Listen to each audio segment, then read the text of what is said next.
Welcome to episode 7 of the Face Ripper Records podcast. I don't know what it is with the last 24 hours, but just everyone has been coming to me, which is I'm really grateful for. And I have reactions, interviews, bits and pieces just booked up for way beyond the foreseeable future. So I'm a little bit nervous today because I've actually got lots to do.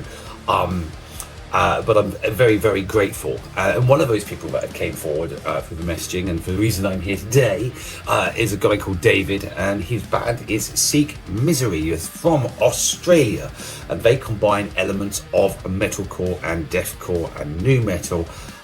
They're seasoned musicians. They've been in numerous live and touring and studio producing kind of music bands, and this particular project, Seek Misery, has gained a lot of attention worldwide. The last EP was very well received. That was Let the Angels Take Me, and yeah, they just seem to be doing so well. I think they're being playing live tonight. I think there's a new album coming, Everyone You Love Will Leave. That comes out on November the 14th, and today we're going to be doing a double reaction, one from a fairly recent single, and then another one that literally just dropped in the small hours of this morning, when we decided to go ahead and do this little thing here. But Dave, he said he stumbled across my podcast, I think presumably by accident, and he said it was cool as fuck. So, thank you. But of course, without the music contributions, it would just be me whittering on, and I'm sure that's not what everyone wants to see or hear.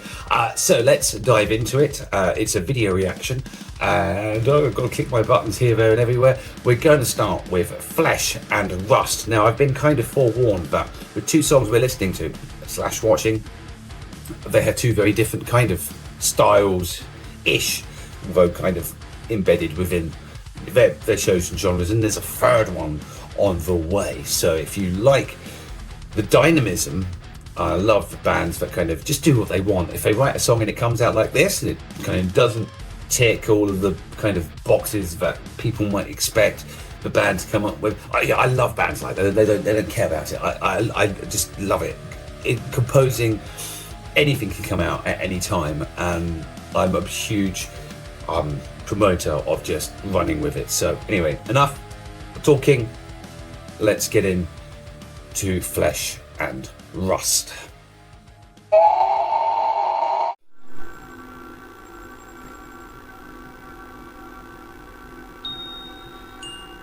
Misery OS. That's what my life operates on.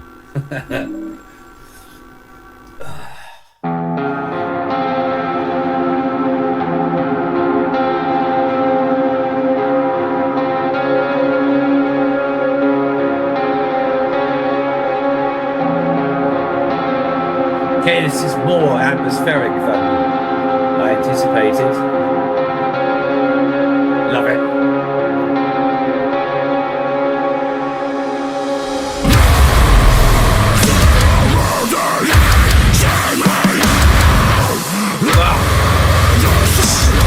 Frustrated. Gut punch.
thickness of the sound, and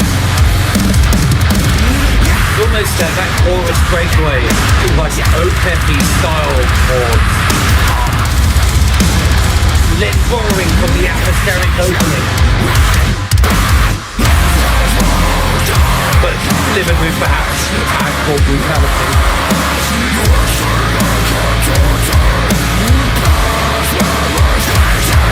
This vocalist is fucking insane.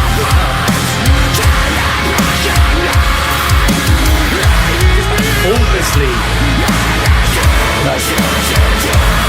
links in the whole of the sound of the band. So you can have that huge bassy sound that complemented by the mid-range of the guitars, and you can have some vocals that kind of like match that style, but when they go into a higher register, you can kind of feel them like falling away, disconnecting.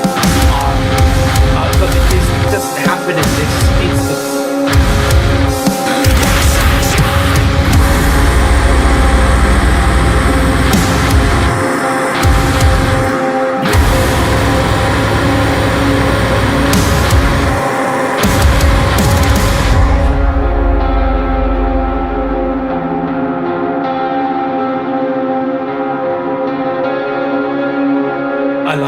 I like this. This is sweet. I like this. That's a nice little touch.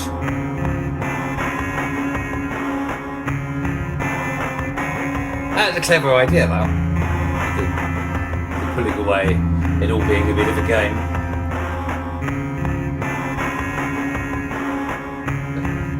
Nice little production technique as well.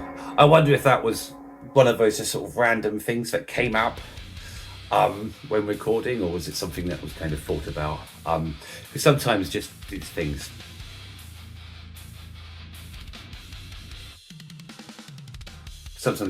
just kind of pop up, don't they? Okay, that's an introduction. I'm told the second track is quite different to that, so let's just bounce straight into it. Apologies for any kind of slight slowdown there. I live not too far from an airport, and occasionally a plane will come across, and just well, that's distracting enough with my ADHD brain. And occasionally, some of the feed or something comes through my earphones. Yeah, so that's what happened there. There is actually much more to say about Ground War. It literally came out. Is it still today, the 22nd of August? Yes, it was in the very early hours of the morning.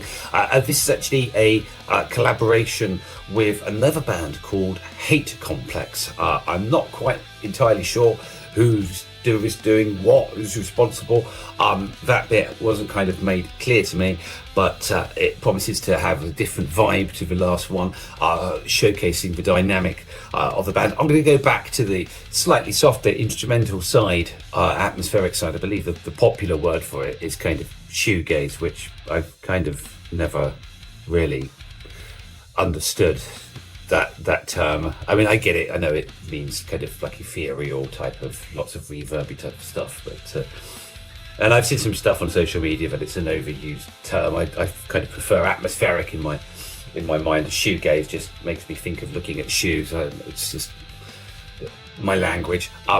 But yeah, okay, I'm waffling. We're going to go into Ground War.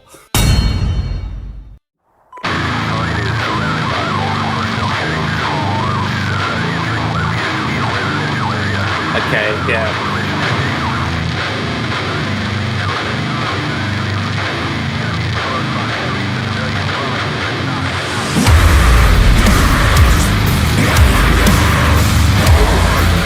Forgot to mention, crucially, it's a lyric video.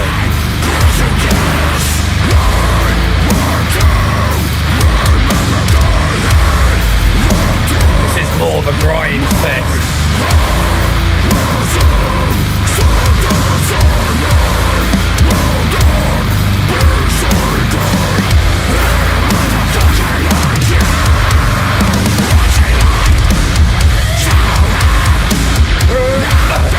Do it again. There we go. visual harmonic.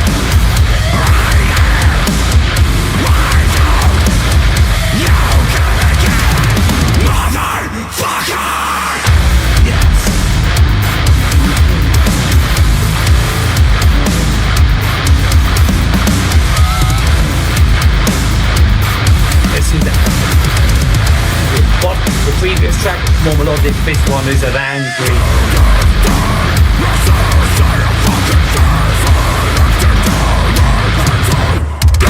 Oh. That voice change, fucking sick as fuck, I love that. Oh. My favourite word, come, absolutely. There's never a moment where that use of that word is prohibited. Such a good word. Love it. I think it's one thing that Brits and Aussies do share.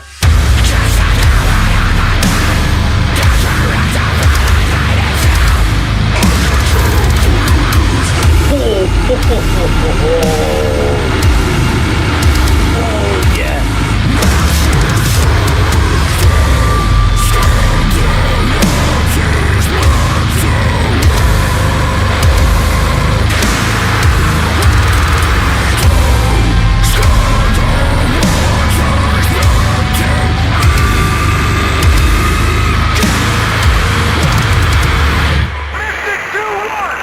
Fucking fantastic. That was gnarly as sin.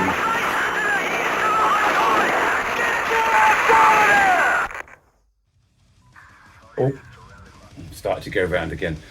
Yeah, lots to say about that.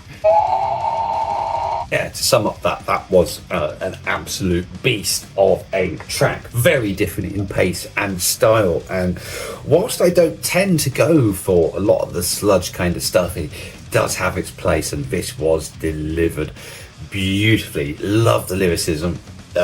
Love the inclusion of the word cunt. Don't know why. It's just, yeah, I think British vernacular, the total breadth, and it will just always add just that little bit extra. The vocal ranges, I'm going to kind of take a guess that part of the hate complex thing was around the vocals, because there seemed to be a different style in there. Yeah, fucking awesome. This is a band that kind of can show and demonstrate their dynamism,